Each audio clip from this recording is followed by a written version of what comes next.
Action. Oh, c'est sympa ici, frérot. Ouais, j'aime bien. J'aime beaucoup ton truc. On J'ai bien pour travailler. On dit le jeu Cluedo, tu connais? C'est de ton époque, de mon époque. Ah, tu vas loin là. Les gars, je vous explique, c'est un open space en plein Paris, magnifique.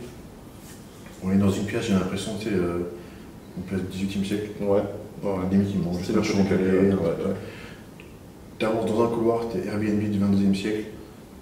Ouais, c'est un open space du turfu. Ouais, je vois ça. En tout cas, frérot, merci de me recevoir. Écoute, merci d'être venu. Merci surtout d'avoir enfin accordé du temps pour cette FAQ. Ce fut compliqué. Elle est plus attendue que le prochain Batman. Ce fut compliqué. Non, je rigole, ça pète les couilles. J'en ai rien à faire. Bon, entrons dans le vif du sujet. Ouais. On a regroupé. Il a regroupé parce que j'ai pas bien fait mon boulot. Je devais regrouper des questions. Il a préparé la réponse. J'ai préparé les réponses. C'est pas mal. Dans l'impro. On a regroupé les questions que vous nous posez en commentaire sur la vidéo YouTube ou sur nos posts Instagram. Et il y a beaucoup de, c'est vrai qu'il y a beaucoup de questions qui reviennent souvent. Il y a beaucoup de doublons. C'est normal, on peut vous en voir. Ouais. Et on va attaquer direct le sujet right dans la première question. Yes. Pourquoi se presser à manger après le training alors qu'on est en pleine hausse de GH? Dès qu'on mange, ça coupe cette montée de GH. Donc manger 45 minutes, 1 heure après, c'est tout aussi bien. Sans parler des problèmes digestifs, du fait que le sang n'est plus massivement autour des organes digestifs. Intéressante question. Merci. Calice Tennis. Merci frérot d'avoir posé Merci pour la cette question. bien Ouais, précise. ouais, elle est bien intéressante cette question. Les deux, hein. Les deux. Ouais. La deuxième, plus rare que la première. Oui, c'est rare qu'on parle des soucis digestifs. Bah, il a raison pour paraphraser sa question. Après l'entraînement, c'est vrai qu'au niveau digestion, tu es un peu plus fragile, tu digères moins bien. Donc si vous avez remarqué les gars, quand vous envoyez 2 scoops de prot, ça se passe pas généralement bien pour votre bidou. Toi, tu l'as vu? Moi, je ne mange pas trop après l'entraînement, pas trop lourd après l'entraînement, parce qu'effectivement, moi, c'est plus que ça me fout la gerbe. Ouais. Donc, si tu envoies 2 scoops d'un coup, c'est normal. Enfin, comme il le dit, le système digestif n'est pas optimal après l'entraînement parce que ton sang est parti s'éparpiller dans les muscles travail, et c'est normal. Donc, si tu envoies 2 scoops de prot, ça va pas très bien se passer. Surtout après un bon leg day. Franchement, ouais. Tu vois, et c'est pas du tout bon de vomir. Hein. Vomir, ça fragilise le corps. Donc, il a raison sur ce point. Il faut y aller doucement. Après, c'est propre à chacun. Les bodybuilders, genre tu prends Ronnie Coleman, lui, 2 scoops de prot, c'est une cuillère à café. Ouais, ils s'en tapent. Voilà. Ouais. Pour Karim aussi, 2 scoops de prot, je pense que c'est pas grand chose. Pour moi, 1 scoop. Si je dépasse 1 scoop, je le sens direct. Après, mais moi, tu vois, en post-training, c'est pareil. Je suis pas bien, je suis barbouillé si je mange. Même 2 scoops de whey, ça, c'est trop. Ouais. Karim, je pense qu'il va être d'accord avec moi. Après l'entraînement, un truc liquide, pas trop balèze, et après un truc solide, une digestion. Le temps de rentrer tranquillement, se doucher, rentrer tranquillement, et un truc solide. Mais un truc solide immédiatement après l'entraînement, perso je le fais pas, mais je sais que ça passera pas. Immédiatement après l'entraînement, ça passera. L'appétit est moyen. Ouais. Si tu t'es bien entraîné. Ouais. Première partie de la question, je te laisse répondre. Alors, par rapport à la hausse de GH et donc le pic d'insuline qui génère la baisse de la GH, il y a 2 façons de voir la chose. Soit option numéro 1, effectivement, tu profites de ce léger pic de GH qui est généré par l'entraînement. Si tu es dans le cadre, par exemple, où tu veux perdre du poids, où tu veux sécher. Là, effectivement, la GH génère la lipolyse, donc effectivement, c'est intéressant de laisser ce pic, de garder ce pic de GH, et effectivement de ne pas manger avant 1h30 ou 2 heures même après l'entraînement. Là, c'est intéressant. Mais c'est dans le cadre où tu veux perdre du poids. Maintenant, 99% des gens, je pense, veulent gagner du muscle en priorité, et gagner du muscle, dans l'optique de gagner du muscle, c'est quand même beaucoup plus intéressant de stimuler l'insuline, l'hormone la plus anabolique qui soit. C'est l'hormone de stockage, donc elle permet de stocker plus d'acides aminés, notamment dans les muscles, pour la reconstruction musculaire, donc c'est hyper intéressant. Au contraire, après l'entraînement, dans le but de prendre du muscle, de faire monter l'insuline. Ça, et surtout dans cet espace, dans cette fenêtre anabolique, parce qu'elle existe, même si on répète toujours que pendant 24-48 heures, la synthèse protéique est plus élevée, c'est vrai, mais cette fenêtre anabolique, elle existe. Je pense qu'on en parlera peut-être un peu plus loin dans les questions, mais c'est très intéressant, pendant cette fenêtre anabolique, de garder un taux d'insuline élevé, et qui plus est, par rapport à ce que tu avais abordé aussi sur le cortisol. Oui, parce que l'insuline, c'est anticatabolique. Donc ça va lutter contre le cortisol. Donc si tu ne prends pas de glucides, tu ne vas pas générer de pic d'insuline, donc tu vas laisser le cortisol assez élevé. C'est vrai que la GH est un petit peu anticatabolique, mais beaucoup moins que l'insuline. Donc c'est, comme tu as dit, c'est deux poids deux mesures. C'est soit tu vas être balèze, donc tu vas mettre toutes les cartes en jeu pour réussir à être balèze. Ne pas déplétir ton stock de glycogène. Lutter contre le cortisol. Créer un anabolisme le plus optimal possible. Un environnement anabolique optimal. Avec un pic d'insuline. C'est une meilleure synthèse protéique. Voilà, si tu ne manges pas de glucides, évidemment ta GH, la sécrétion de GH qui a été élevée pendant l'entraînement va rester élevée encore après l'entraînement, mais ne croyez pas que ça va durer. Le corps a son propre système de régulation, ça va vite redescendre. Donc évidemment pendant l'entraînement et un peu après l'entraînement, grâce à ce pic de GH provoqué par le fait de ne pas manger de glucides, tu vas avoir une meilleure lipolyse grâce à la GH, mais grâce aussi à l'épinéphrine, norépinéphrine qui sont sécrétées, qui sont des hormones catabolisantes, qui vont aller chercher, même le cortisol, qui vont aller chercher, le cortisol va chercher l'énergie dans les acides aminés intramusculaires, mais aussi dans les lipides, alors que l'épinéphrine et la norépinéphrine vont chercher l'énergie dans les lipides pour dégrader tout ça en énergie. Ce qui n'arriverait pas si tu mangeais des glucides. Voilà. Donc qu'est-ce que tu veux? Est-ce que tu veux sécher, maigrir ou tu vois. En sachant, mais là, ce raisonnement-là, dans l'optique de vraiment gagner un maximum de masse musculaire, il n'est pas cohérent pour moi. Enfin, pas cohérent. En fait, ça dépend de ton objectif. Ça dépend de ton objectif. Si tu viens... La cohérence, c'est un bien grand mot. Mais si tu veux optimiser... On vient à la salle, on vient à la salle pour créer du muscle. C'est ça. Voilà. On ne vient pas à la salle pour perdre du gras. C'est ça. Donc l'environnement anabolique optimal, c'est avec un taux d'insuline élevé, au moins post-training. Voilà. Taux d'insuline élevé ne veut pas dire quantité de glucides élevée. Attention, on s'arrête là. Et puis juste un petit point sur l'insuline quand même, j'ai l'impression que par rapport à la GH, c'est très très diabolisé. C'est pas qu'une impression. Il y a beaucoup de gens qui et à juste titre, c'est une hormone de stockage. Mais il ne faut pas confondre apport d'insuline exogène, qui effectivement en gros excès fait prendre du gras. J'ai lu parce que exogène. Et pic d'insuline généré par l'apport de glucides, qui lui quand même restera plus limité, on a quand même moins de chances de faire du gras, de par le pic d'insuline généré par la bouffe. Et en plus, ce qui est plus c'est d'ailleurs ce qui fait faire du gras en réalité, c'est des quantités. C'est des quantités, C'est tout de glucides. Donc faut faire attention. La quantité et sensibilité à la il faut faire attention à question de quantité, c'est question de comment tu t'es entraîné, ton niveau, ton poids, ta masse musculaire, il faut gérer tout ça. Mais en tout cas, tout dépend de ton objectif. Merci pour tes deux questions. Super intéressant. Je vois un peu de cétogène. Je te laisse. Ça, je vais finir mon café. Cétogène, c'est cétogène. Mais il faut que je fasse court. C'est comment c'est un sujet qui téléphone. Karim Seto. C'était sûr. Salut Bika et Ajol, j'aurais une petite requête qui serait, je pense, un bon sujet, car je sais que Bika s'est déjà exprimé là-dessus, mais je trouve que le sujet était survolé, sans aucune méchanceté. Le sujet sur la diète cétogène. Les points noirs qui me semblent persister sur ce sujet sont pour moi, et je pense beaucoup de personnes, pourquoi beaucoup de coachs sont contre, combien de temps peut-elle être pratiquée, dans quel but est-elle préconisée, et surtout, est-ce que tout ce qui se dit parmi les coachs présents sur YouTube, qui disent qu'elle est négative car il y a trop de risques de carence, pas d'évolution possible, ce qui me paraît logique, et que les lipides et les réserves de graisse ne peuvent pas être une bonne source de carburant et que les corps cétoniques sont néfastes. Il y a beaucoup de conneries qui sont dans le Je te laisse 3 vidéos. Il va m'en falloir un peu plus, je pense. 5 minutes. Cordialement, messieurs, en attendant une éventuelle vidéo sur ce sujet, et c'est Steve Eno. Steve. Big up. Big up. Je vais essayer de traiter dans l'ordre. Sujet sur les points noirs qui... pourquoi beaucoup de coachs sont contre? Alors, je ne sais pas. Je ne suis pas dans la peau des autres coachs. Moi, ce que je sais, c'est que quand même, ce que j'ai pu voir, qui avait été fait par d'autres coachs, c'est qu'il n'y a pas forcément de résultat parce qu'elle n'est pas forcément maîtrisée. Les ratios ne sont pas forcément maîtrisés. Moi, j'ai vu quand même beaucoup de gens qui faisaient faire des diètes céto avec beaucoup de protéines. Alors, on sait que les ratios sur la diète céto, c'est par rapport au nombre de calories que tu t'es fixé, c'est 70% de lipides, 30% de protéines. J'en ai même vu qui mettaient 50 grammes de carne. Tu vois, ça passe comment tu veux provoquer la cétose. Donc c'est 70% de lipides, 30% de protéines, des traces de carbs qui proviennent des légumes uniquement. Et c'est tout. Déjà, si tu respectes ça, déjà, Si jamais tu veux illustrer. tu vas.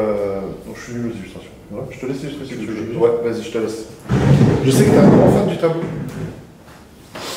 Donc on disait que, donc déjà, ça c'est un des premiers points, je pense, qui est super important, c'est qu'elle n'est pas aimée parce que pas forcément maîtrisée.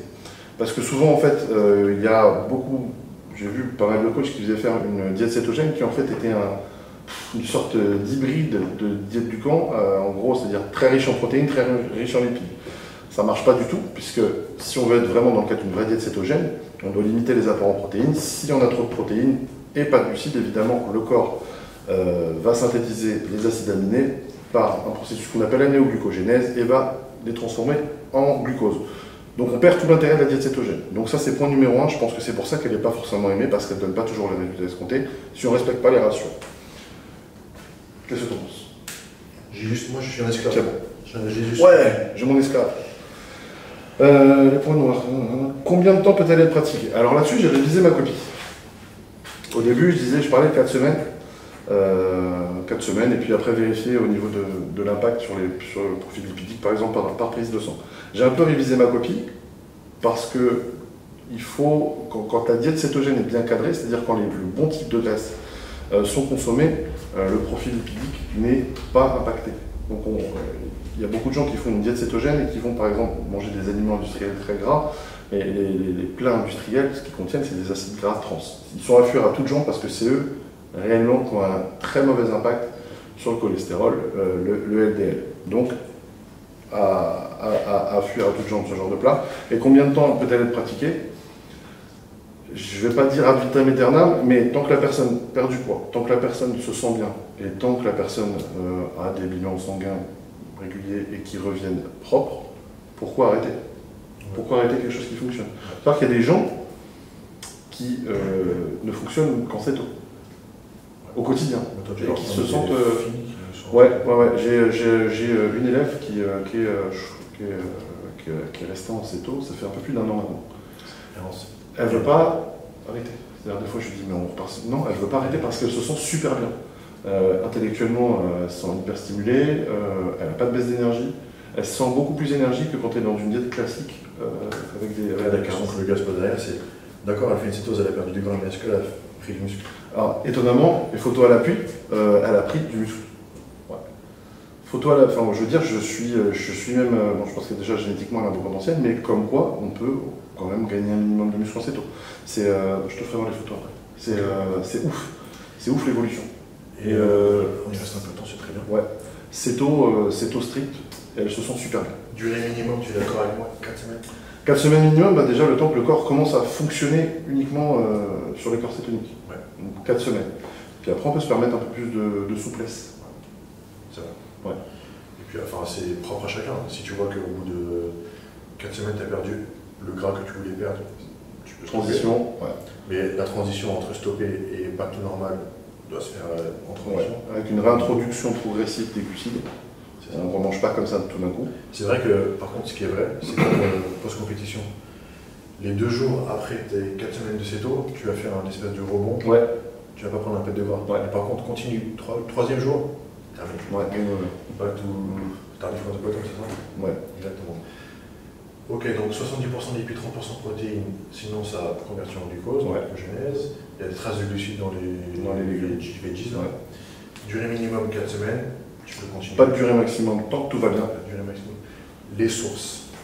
Les sources de lipides. Ouais. Sur un ratio, en général, on conseille. Ouais, vas-y. Ouais. On conseille 70% des calories proviendront des lipides. Sur ces 70%, on dit que 70% doivent provenir des acides gras saturés et insaturés. Insaturés et polyinsaturés, j'en parle en français. Et 30% des acides gras saturés. En comparaison, acides gras saturés, le beurre. Et insaturés, polyinsaturés, ça va être le saumon, ça va être... Ceux à éviter, c'est les trans. Ceux à éviter, c'est les trans, qu'on a dit au début, à fuir à toutes jambes. Puisque c'est eux qui ont un réel mauvais impact sur le cholestérol. Elle a aussi mauvaise réputation, la diète céto, parce qu'il y a aussi cette idée reçue que la graisse fait grossir. C'est la graisse qui est responsable de la prise de graisse. C'est faux, hein, on a prouvé depuis X temps que c'est quand même les glucides qui sont un peu à diaboliser dans ce cas-là, et qu'en plus, un certain nombre de maladies cardiovasculaires qui sont résultat direct de la consommation des lipides. En fait, c'est les acides gras trans qui sont vraiment à diaboliser. C'est même qui provoque le diabète. Et la surconsommation de carbs génère aussi des maladies cardiovasculaires. Donc c'est plus eux à diaboliser que la consommation de bons lipides. Manger du gras ne vous rendra pas gras, sauf si vous en mangez. C'est que je mange 3 avocats par jour. Sérieux? Ouais. Bah ouais, mais bon, ça fait vu ton poids, ça fait quasiment tes besoins en graisse. 3 avocats par jour, Ouais. je suis en très bonne santé. Voilà pour les ratios. Par contre, dès que je mange genre une pizza ou un McDo, Ouais. et gros, tu me crois, dans l'heure après, je tousse. Bah bon. Je tousse, gros, genre. Je sens, genre, mais je sens Bizarre. Moi, ouais, pourtant, je suis un garçon. Les artères sont. Tu vois, je le sens. Je suis pas Ouais. là. Tu crois que c'est le sel? Non, parce que je fais exprès de manger bien salé aussi. Ouais. On est habitué, tu vois. Ouais. C'est ouf, hein. Bizarre. Ouais, Pourquoi c'est on est ça. plus habitué? Donc ouais, j'espère qu'il n'y a pas de confusion. C'est grâce à Franchement, c'était pas mal. Les gars, à chaque fois, si on oublie un truc, Ouais, ou si c'est on pas se. clair. Parce que des fois on s'en mêle les pinceaux. Ouais, c'est sûr. Dites-le. Ouais, donc ça c'était. Voilà. Les corps cétoniques sont néfastes, je ne pense pas. Je ne pense pas, parce que ils sont Absolument pas. pas du tout, ils sont utilisés même. Je veux bien que tu expliques ce que c'est un corps cétonique. Un corps cétonique, c'est le. Je check la caméra. Ouais. C'est le fruit de la dégradation des acides gras. C'est produit par le foie et en fait c'est une source d'énergie. Au même titre que c'est une source d'énergie qui est produite quand le corps n'a plus de glucose pour fonctionner. Ça c'est clair. Ouais. C'est dégradé par le foie, c'est ça? Ouais. Tu l'as dit? Oui. Ah, pardon. Voyons. Ouais, pardon, c'est vrai. Ouais. Et c'est en plus anticatabolique Oui. pendant ton entraînement. Ouais. C'est ouf. Ouais. Et pour ceux qui ont expérimenté la diète céto, c'est assez impressionnant d'un point de vue intellectuel, comment tu es beaucoup plus stimulé, beaucoup plus alerte, beaucoup plus vif intellectuellement quand tu fonctionnes sur les corps cétoniques que quand tu fonctionnes avec des carbs. Bah, c'est vrai.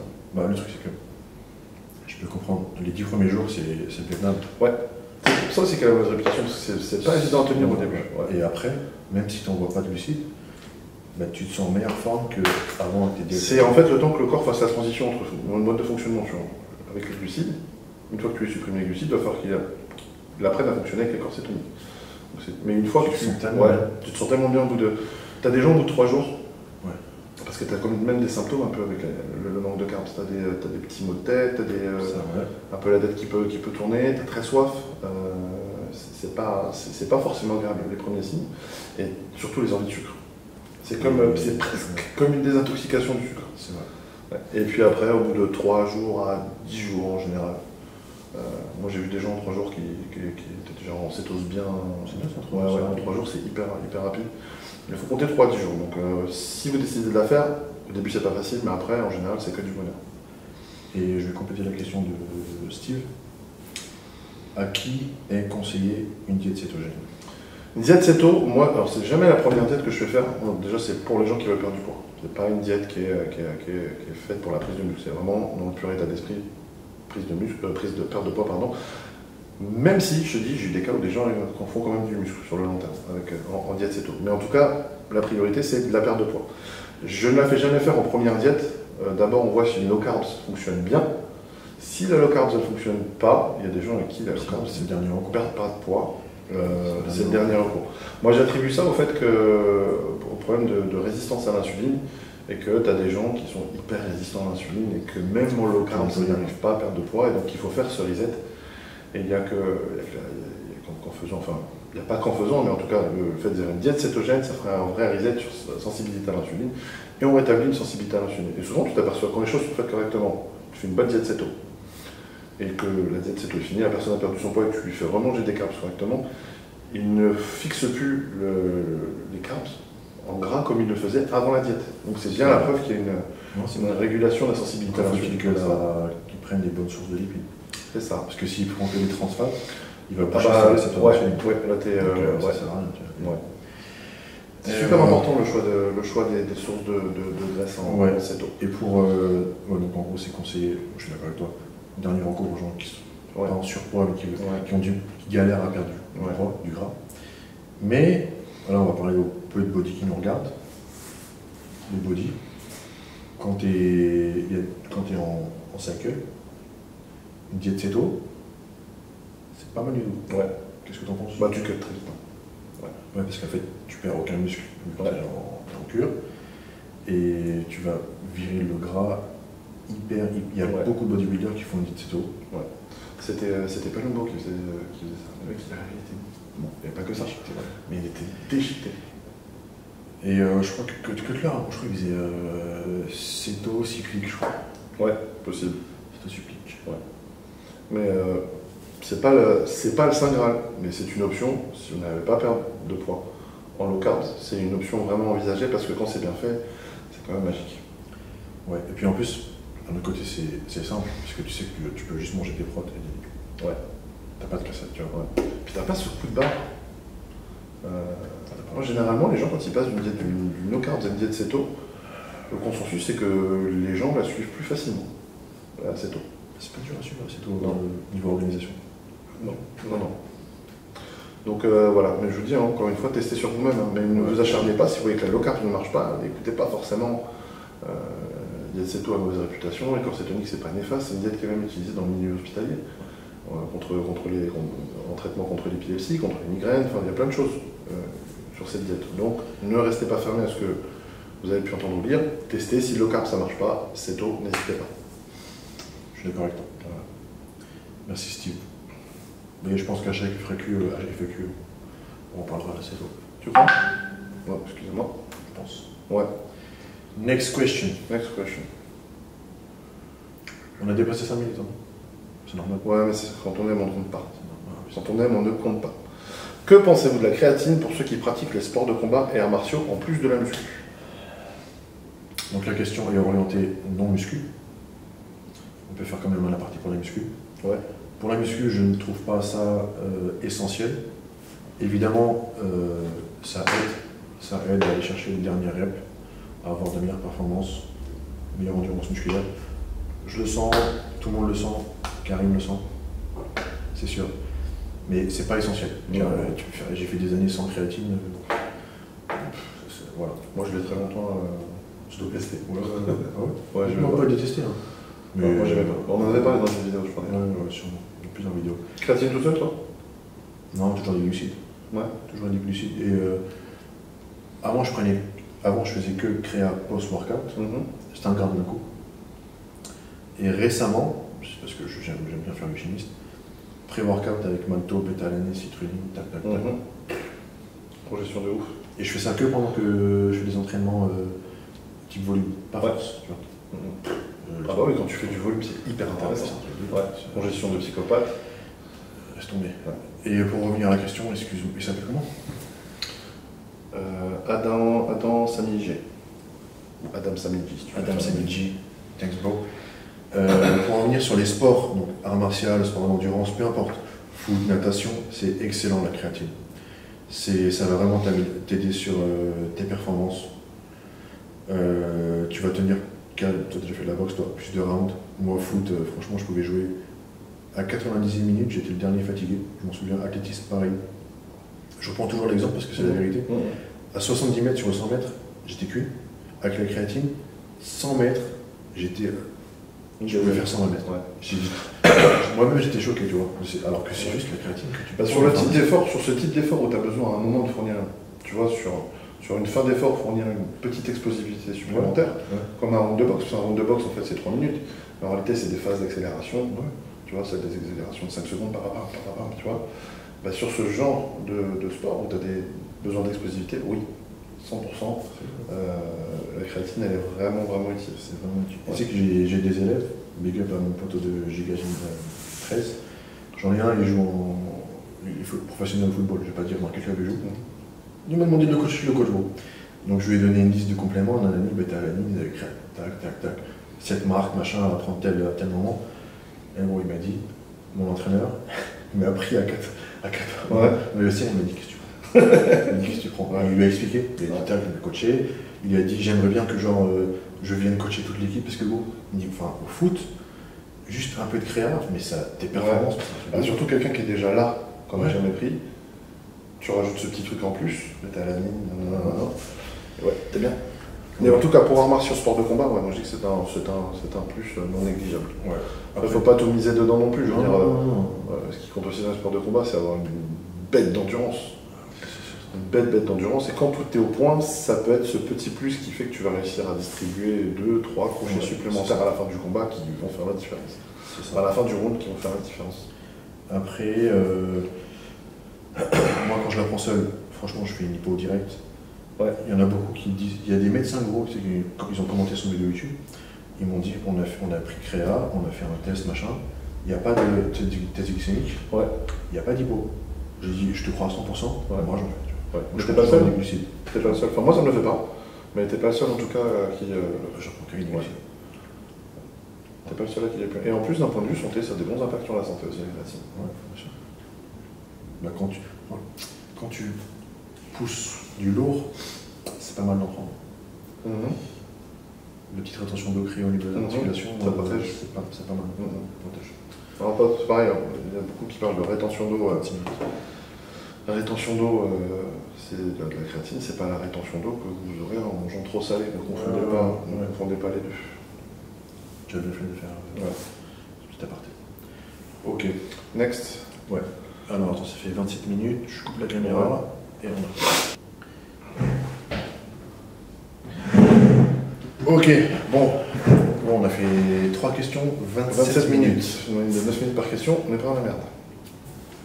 Et bon, les gars, on est désolé. Après, il y a des sujets, on oublie de bien expliquer. Après, j'espère que ça peut apporter. On pose des questions, on répond. Enfin, le but, c'est d'aider. Ouais. Si tu apportes, alors 4e question de Vasaa Fizia.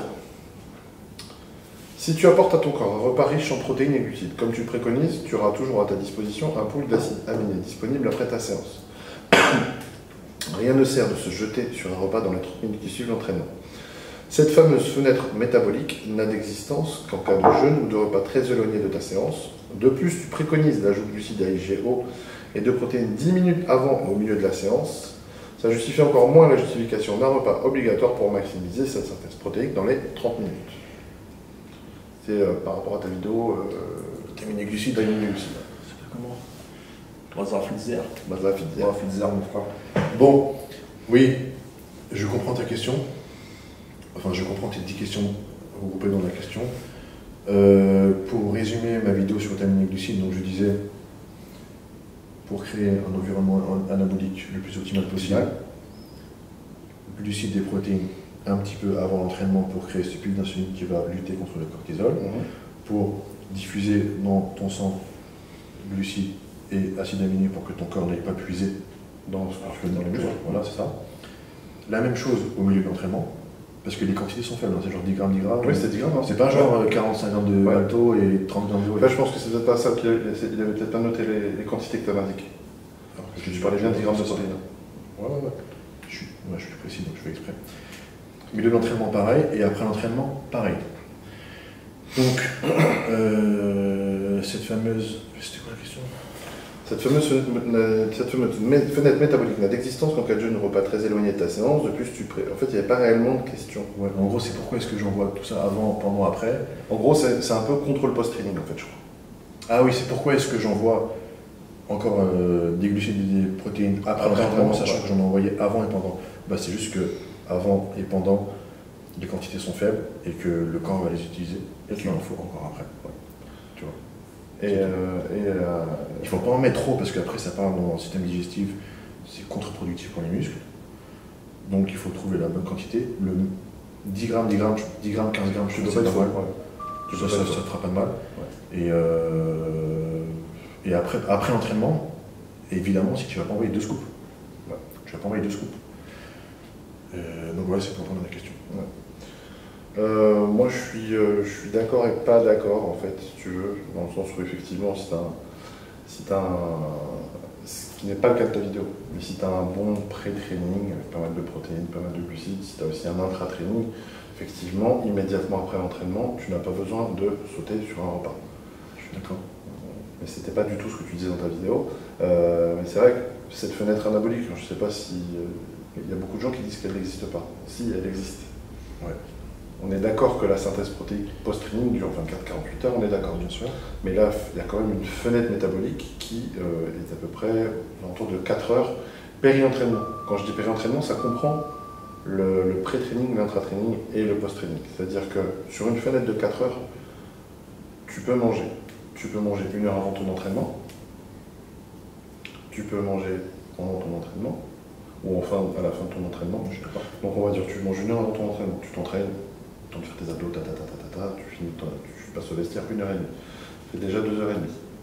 Sur cette fenêtre de 4 heures, il te reste 1h30 encore pour arriver aux 4 heures. Donc tu peux soit attendre 1h30, rentrer chez toi, manger tranquille, te poser, c'est tout à fait possible. Mais maintenant, pour voir une chose, c'est pourquoi ne pas profiter de ces 4 heures pour avoir un repas supplémentaire?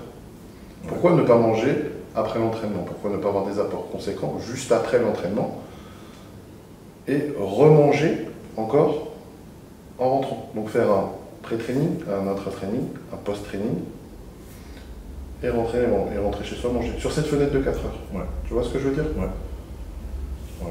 Manger 1 heure avant l'entraînement, manger pendant l'entraînement, manger juste après. Cette fenêtre. Et à manger en rentrant chez toi. Si tu veux, manger est anabolique. C'est logique. Ouais, comment tu veux grossir sans manger? Pourquoi louper un repas alors que tu peux caler un repas? Si tu es dans une prise de masse, chaque repas, on le sait tous, hein, quand tu arrives à un certain niveau, un repas c'est un repas en prise de masse. C'est une tannée de manger, mais quand tu as un moment où tu peux en recaler un, notamment sur liquide, ça passe bien en post-entraînement, il faut le faire. Vaut mieux trop que pas assez.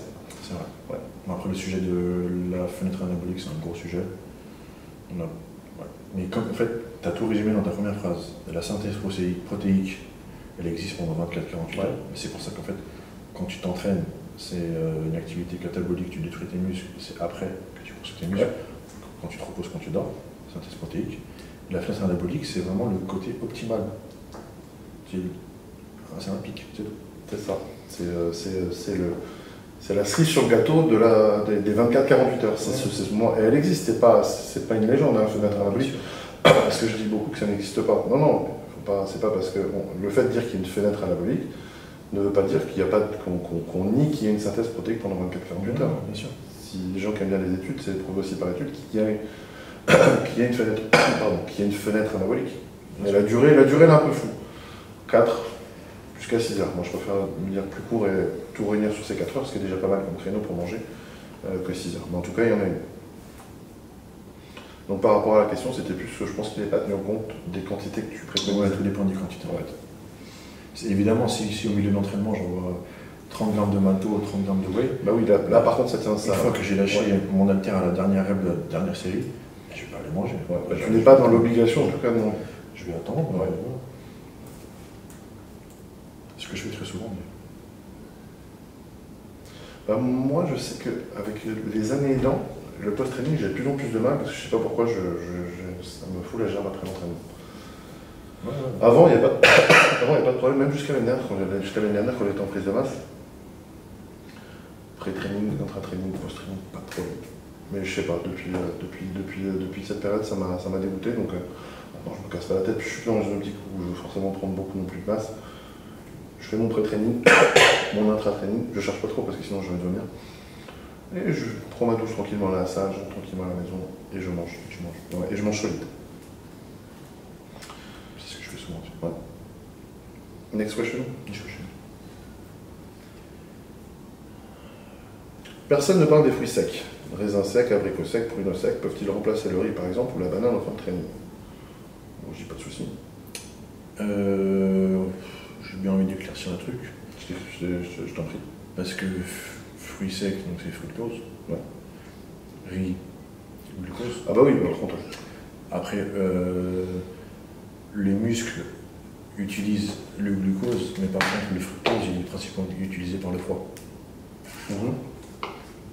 Donc que tu envoies fruits secs ou riz, les deux vont créer un pic d'insuline, ça c'est sûr. Donc qui dit pic d'insuline dit machin cortisol, mais par contre, au niveau de l'utilisation de la source de glucides, qui est la fructose ou glucose, elle sera différente. Ouais, je ne sais pas si tu es d'accord ou pas d'accord. Ah si, je suis d'accord avec toi. Moi, c'est vrai que je suis toujours dans cet esprit post-training, carbs post-training. Je ne suis pas dans la répression des stocks de glycogène parce que ça peut attendre. Et en plus, il y a quoi? Tu vides tes stocks de glycogène de quoi? 30-40%. Donc moi, je suis toujours dans l'état d'esprit carbs post-training, c'est pic d'insuline. Pic. Ouais. Donc voilà pourquoi moi je suis 100% oui. Sinon, personne ne parle des fruits secs. Peuvent-ils remplacer le riz, par exemple, ou la banane, enfin, très bien. Est-ce que ça peut remplacer? Enfin, je me répète, ça remplacera pour le pic d'insuline, Ouais. mais pas pour le re-remplissage des stocks de La répression des stocks de glycogène. Ouais. Ça, tu vois, ça remplit. Ça... Ouais. Bah moi c'est vrai que je te dis, je suis toujours sur cette optique Ouais. pic d'insuline post-training et puis après tu rentres manger ton riz. Ouais. C'est juste pour répondre à la question de monsieur. C'est qui d'ailleurs Dame Yin.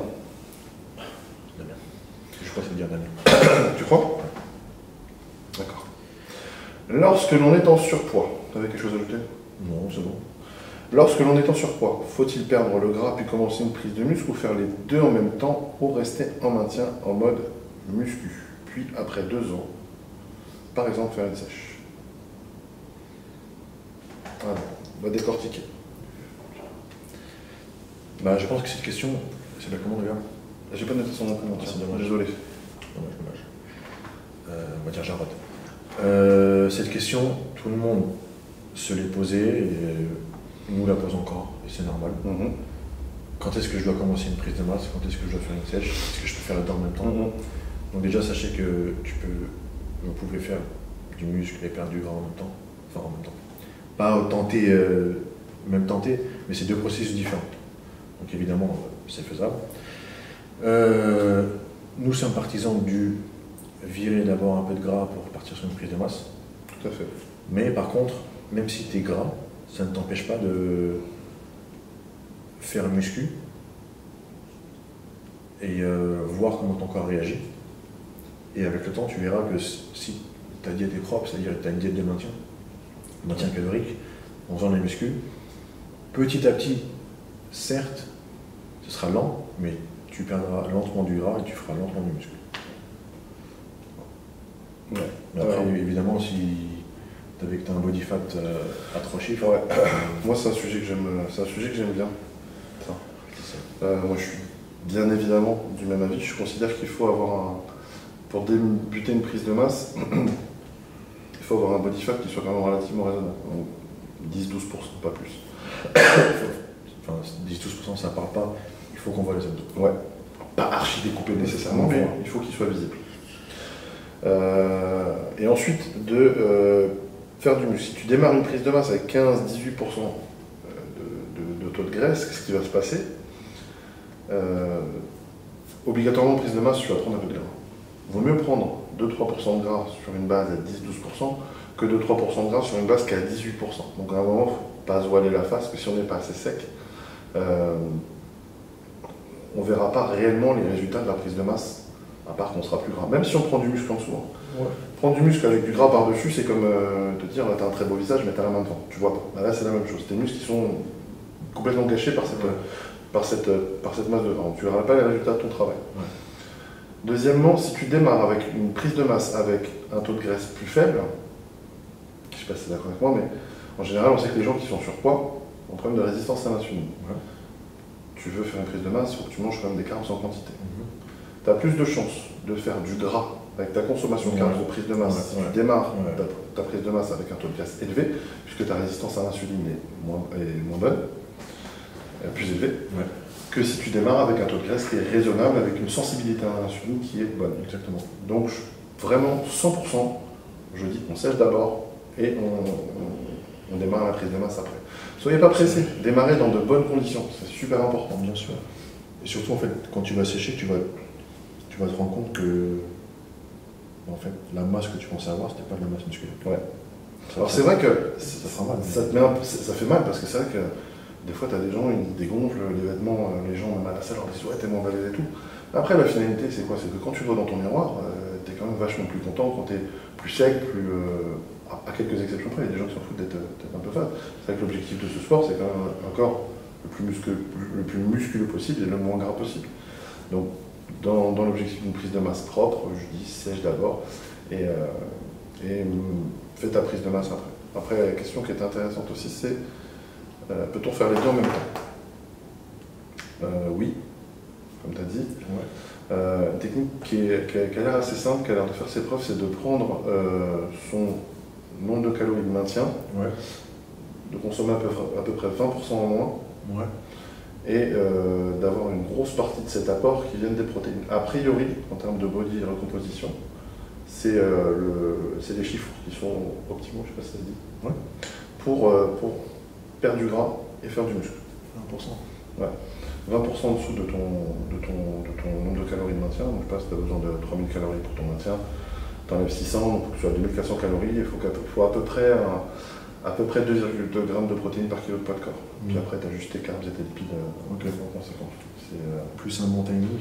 Plus un bon timing, ouais. Et le timing, franchement. Alors ça, c'est par contre, si tu choisis cette option, il faut être hyper carré sur le timing des glucides et sur le timing de chaque repas, ce que tu vas mettre dans chaque repas. C'est super important. C'est pour ça que c'est beaucoup plus simple de sécher d'abord et de faire une prise de masse après. C'est ça. Ouais. Mais on peut aussi, en faisant comme ça, on peut aussi. Et c'est une norme, c'est-à-dire que 20% de moins de ton total calorie de maintien, c'est une norme. Pour certains, ça peut être 15, pour certains, ça peut être 25. Tu peux mettre beaucoup de temps à déterminer ce qui convient bien pour toi. Donc l'idéal, comme on disait, c'est d'abord prise de masse après.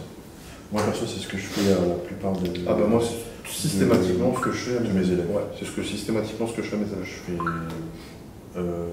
perdre du gras en même temps et prendre du muscle en même temps. Ouais. Mais le timing est. Ouais, non, il faut être carré sur ce que tu manges à quel moment. Next question, ça fait 15 minutes. En prise de masse, peut-on faire une décharge pour reposer l'organisme? Réponse, c'est le sujet de ma prochaine vidéo. Décharge. Ouais. Moi, je prépare une vidéo là-dessus, donc je ne rentre pas dans le détail. Bah tu vois, quand j'entends cette question, je me dis, le gars, en fait, il a vu... Et c'est, qui pose cette question, Odessalex 918. Je pense, c'est qu'il a vu tellement de vidéos de muscu, il a vu recharge, décharge, machin, qu'il a confondu vidéo genre décharge pré-compétition et sèche prise de masse. Oui, parce que je crois que la question complète, d'ailleurs, je crois que j'en ai pris un petit morceau. Vous m'excuserez, mais je crois que la question c'est, on parle de décharge en perte de poids, et la question c'est en prise de masse, peut-on faire une décharge? Non, on parle de recharge en perte de poids, peut-on faire une décharge pour reposer l'organisme? D'accord. Moi je m'explique pas, je prépare une vidéo là-dessus. D'accord, pas de souci. Non, vas-y, on regardera ta vidéo. Ouais. Avec les abonnés, on se mettra derrière l'écran. Pouce bleu. Peut-on perdre du gras et prendre du muscle de façon efficace et concrète? Ou doit-on obligatoirement passer par la case prise de masse sèche? Je crois qu'on a un petit peu répondu à ça. C'était Rayoun. Alors, cycler les glucides en prise de masse, oui ou non? Comment? Très bonne question. Tu peux, en fait, pas forcément, tu peux cycler les glucides, que ce soit en sèche, que ce soit en prise de masse. Tu peux même faire une diète cétocyclique. En prise de masse? Non, je veux dire le cyclage. Ouais. Tu vois, pas répondre que sur la partie prise de masse, tu vois. Donc cycler les glucides en prise de masse, oui ou non? Comment? Bah, tout dépend de chacun. On va donner un exemple concret. Par exemple, moi, prise de masse, je vais faire 2 jours low carb, 1 jour high carb, 2 jours low carb, 1 jour high carb. Voilà. D'accord. Et en faisant ça, je reste propre. Ouais, tu gardes fraîche ta sensibilité à l'insuline. Je reste très propre, je fais pas de gras et je peux faire les bons. Moi j'ai aussi une façon de cycler les carbs en prise de masse qui est un peu différente de la tienne. Moi, ce type de cyclage, ce serait plus en sèche. Moi c'est plus en termes de semaines. Ça peut être 2 semaines, 3 semaines prise de masse pure. Ouais. Une semaine avec un peu moins de glucides, bien sûr. Ouais. Et tu vois, on cycle les carbs. Le but de cycler les carbs dans une prise de masse, c'est de garder une sensibilité à l'insuline toujours c'est ça. propre. Et après, tu as l'entraînement qui va derrière aussi. Oui. Par exemple, si tu fais un entraînement basé sur du lourd, tu vas envoyer moins de glucides que Ouais. l'entraînement basé sur Plus du de volume. protéines, ouais. Donc, pour répondre, il n'y a pas de réponse précise. C'est en fonction de toi. Mais en tout cas, c'est tout à fait possible de cycler les cartes Que ce soit en sèche, en prise de masse. Ouais. C'est pas obligé d'être absolument linéaire. Il faut essayer. Mais c'est vrai que c'est bien de les cycler parce que en prise de masse, surtout les prises de masse prolongées, il y a toujours ce problème de sensibilité à l'insuline. Ouais. On m'a posé une question aussi. Le cardio à jeun est-il une hérésie? Bah, en fait, le fait de se poser cette question, c'est une hérésie. C'est comme si le cardio à jeun, comme si t'allais mourir. Exactement. T'en vas boucher. Ouais. Non, enfin, c'est archi bon pour la santé. Ouais, et puis en fait, Tu vas pas mourir. alors on dit que le cardio à jeun ne brûle pas plus de gras. En fait, le cardio à jeun brûle plus de gras, mais il y a des conditions spécifiques du cardio à jeun. Il doit être fait d'une certaine manière, des choses qui doivent être respectées quand tu fais ton cardio à jeun Écoute. pour brûler plus de calories. Déjà, qu'est-ce qu'on appelle être à jeun? Être à jeun, c'est en gros rien dans l'estomac pour avoir un taux d'insuline qui soit au plus bas. Donc on sait que après avoir mangé tout ça, ton taux d'insuline revient à la normale dans autour de 6-7 heures après ton dernier repas, normalement. Sauf que tu as des gens chez qui ça peut être plus long. Ouais. Donc tu as des gens chez qui, effectivement, un jeûne de 7 heures ne sera pas assez. Donc pour moi, être réellement à jeun, enfin réellement faire un cardio à jeun dans les règles de l'art, c'est 12 heures de jeûne. Pour être sûr, parce qu'il y a des gens chez qui le taux d'insuline redescend après 12 heures. En général, c'est le max. Donc toujours jouer la carte de la sécurité et garder 12 heures. Donc être à jeun pendant 12 heures, faire ton cardio et rester à jeun après le cardio. Rester à jeun au moins 2 à 3 heures après le cardio. C'est ça un vrai cardio à jeun. Un vrai cardio à jeun dans les règles de l'art, c'est ça. Et là, effectivement, et je crois que tes études aussi l'ont montré, là, effectivement, tu brûles plus de graisse. Parce que la plupart des études qui ont été faites sur les gens qui font du cardio à jeun, on remangent immédiatement après le cardio. Donc c'est pas faux aussi, les études ne mentent pas. Mais en tout cas, le cardio à jeun fait dans ces règles-là brûle énormément de gras. C'est un sujet intéressant, ça touche un petit peu aussi au jeûne intermittent. Ouais, et du coup, je pense que la question derrière ça, c'est genre l'impact sur les muscles. Ton avis? L'impact sur les muscles, bah, si tu brûles du gras, tes muscles. Hein? Tu perds tous tes muscles. Ah bah oui, tu fonds, tu perds tout, tu fonds. Ouais. Non, l'intérêt d'être complètement à jeun, c'est justement de favoriser la lipolyse. Je suis d'accord avec toi. Ouais. Après, il y a un truc. Je dis ça à chaque fois, mais c'est vraiment propre à chacun. J'ai des élèves à qui je fais faire plein de bilans sanguins. Il y en a, je vois, ils ne progressent pas. Quand il y en a d'autres qui progressent beaucoup. Je vais faire des bilans sanguins et je vois que genre, le taux de cortisol à jeun est hyper élevé. Donc forcément, ce gars, je ne vais pas lui envoyer faire du cardio à jeun. Bien sûr. Tu vois. Donc ça dépend de chacun. Ouais. Le taux de cortisol 20 et quelques. À jeun, c'est un délire. Donc forcément, si tu as de base cortisol de ouf, tu vas pas faire du cardio à jeun parce que tu as besoin de faire baisser ton cortisol direct. Avec l'insuline. Ouais, là, t'as obligé de manger. Donc c'est propre à chacun. Essayez. Mais c'est en tout cas, pour répondre à la question qui avait été posée, c'est pas du tout une hérésie. C'est juste qu'il faut le faire. En admettant que tout va bien, pas de cortisol haut, etc. C'est pas du tout une hérésie, ça peut être même très efficace. Et de toute façon, tu le vois, quand tu fais faire à des gens qui ont du mal à perdre, ou qui sont arrivés à une phase de plateau sur une sèche, et que tu commences à intégrer ce genre de technique, résultat, Oui. Et surtout, derrière, ça va déclencher un meilleur anabolisme. Ouais. Donc c'est pour ça qu'il ne faut pas être fermé obligatoirement au plus sur une réponse. C'est que le cardio à jeun, quand on reste à jeun après, qu'on est à jeun depuis suffisamment longtemps, il est efficace. C'est pas une hérésie. Mais c'est pas faux aussi de considérer que ça sert à rien d'avoir fait un jeûne de 4 heures et puis de manger directement après ton cardio. C'est pas un réel cardio à jeun, donc il n'y a pas beaucoup d'impact. Voilà. Je comprends les questions qu'on se pose. Je comprends les questions que... Ouais, mais c'est vrai qu'il faut pas être... tu vois, il faut regarder tous les côtés du truc. Quand tu dis cardio à jeun, c'est quoi à jeun déjà? Je suis d'accord avec toi. C'est pas j'ai pas mangé depuis 4 heures, je suis à jeun. Non, à jeun, c'est taux d'insuline au plus bas. Ouais. C'est ça le but d'être agent, il n'y a pas d'autre utilité. Ok. Voilà. Il n'y a pas d'autres questions? Moi je pense que ça suffit là. Non. J'aurais dû en mettre moins parce qu'on a fait 40 minutes. J'espère qu'on va pas le 45 soulever. minutes. Les gars, si vous avez d'autres questions, comme d'hab, Commentaire. en Ou commentaire. message sur Insta. Ouais, nous on les regroupe, on fait des vidéos. Et on vous remercie d'avoir regardé jusque-là. Ouais, merci. Bon, ça doit Merci de faire- vos questions aussi, ceux qui ont posé des questions. Ouais, franchement, merci. S'il y en a qu'on n'a pas traité, désolé, on les traitera peut-être plus la prochaine fois. Ouais, c'est parce que. En fait, on a repris les questions qui revenaient plus souvent.